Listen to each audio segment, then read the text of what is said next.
Olá!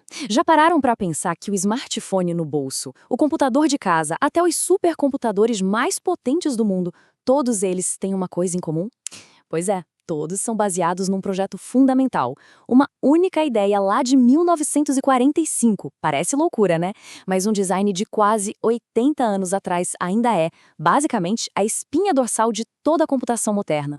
E a pergunta que fica é: que design é esse? O que ele tem de tão genial para ter sobrevivido a décadas e décadas de avanços tecnológicos assim alucinantes? Bom, é exatamente isso que a gente vai desvendar agora. Para entender essa história, nosso roteiro vai ser o seguinte: a gente começa com o modelo clássico e seus componentes. Depois vê como ele funciona na prática. Aí a gente fala da sua maior fraqueza, o famoso gargalo. E por fim, como a gente faz para lidar com ele até hoje. Vamos nessa?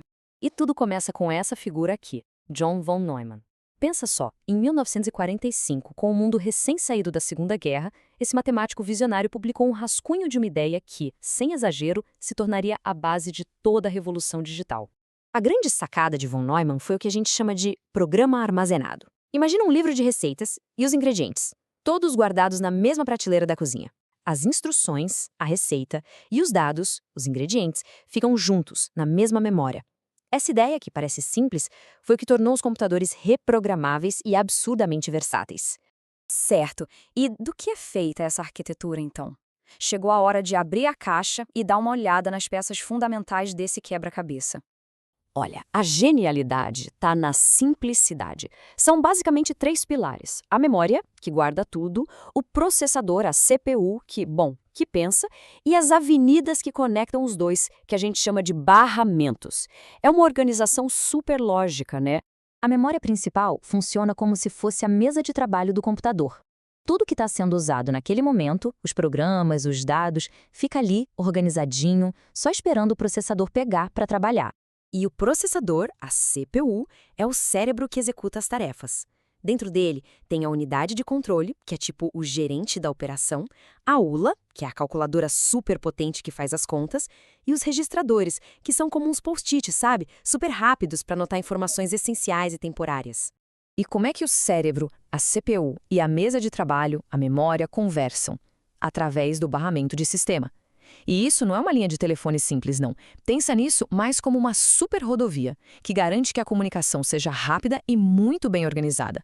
E essa rodovia tem pistas dedicadas. Uma pista diz para onde a informação vai, que é o endereço. A outra pista leva a informação em si, os dados. E a terceira funciona como um semáforo, um agente de trânsito, controlando o fluxo todo para garantir que tudo funcione em perfeita sincronia.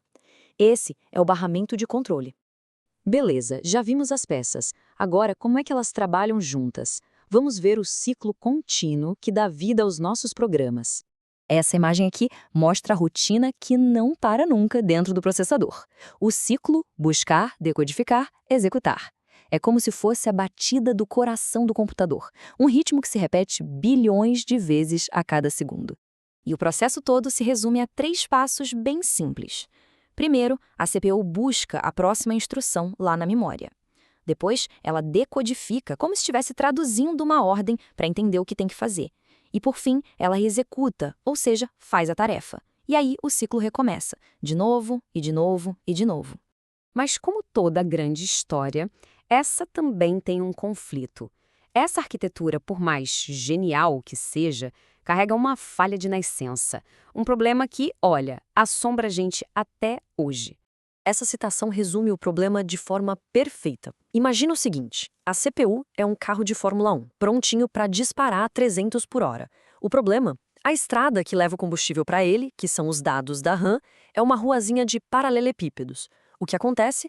O carro superpotente passa a maior parte do tempo parado, só esperando. A raiz do problema todo está nessa diferença de velocidade. A CPU é absurdamente rápida. A memória RAM, em comparação, é lenta. E como as duas precisam usar a mesma estrada, aquele barramento único, a velocidade do sistema todo acaba limitada pelo componente mais lento. Esse é o famoso gargalo de von Neumann. Para entender melhor o problema, dá uma olhada numa solução alternativa, a arquitetura Harvard. Em vez de uma rodovia só para tudo, ela cria duas, uma só para as instruções e outra só para os dados. Isso resolve o congestionamento? Resolve, mas é como construir duas rodovias, uma do lado da outra. É mais complexo e bem mais caro. Por isso que a gente vê essa arquitetura mais em sistemas bem específicos. Ok, se o gargalo é um problema tão fundamental, como é que a gente convive com ele há tanto tempo? A resposta está em soluções de engenharia muito, mas muito criativas, para, se não eliminar, pelo menos aliviar esse congestionamento. A estratégia mais genial para lidar com isso não foi alargar a estrada, mas sim construir um posto de gasolina de altíssima velocidade bem do ladinho do carro de Fórmula 1. Vamos entender essa ideia. Essa é a memória cache. Pensa nela como se fosse uma pequena estante de livros que fica do lado da sua cadeira. Em vez de ir até a biblioteca, o RAM, toda vez que precisa de uma informação, os livros mais usados já ficam ali, à mão. A cache faz exatamente isso para a CPU. Ela guarda os dados mais frequentes numa memória minúscula, mas ultra rápida, economizando um tempo que é valiosíssimo. Mas a busca pela solução definitiva não para, não. Esse slide mostra uma ideia bem radical para o futuro, o chip North Pole, da IBM. A proposta deles é: e se, em vez de ter uma estrada, simplesmente não houvesse distância nenhuma? Eles estão tentando colocar a memória RAM dentro do processador, eliminando completamente a viagem.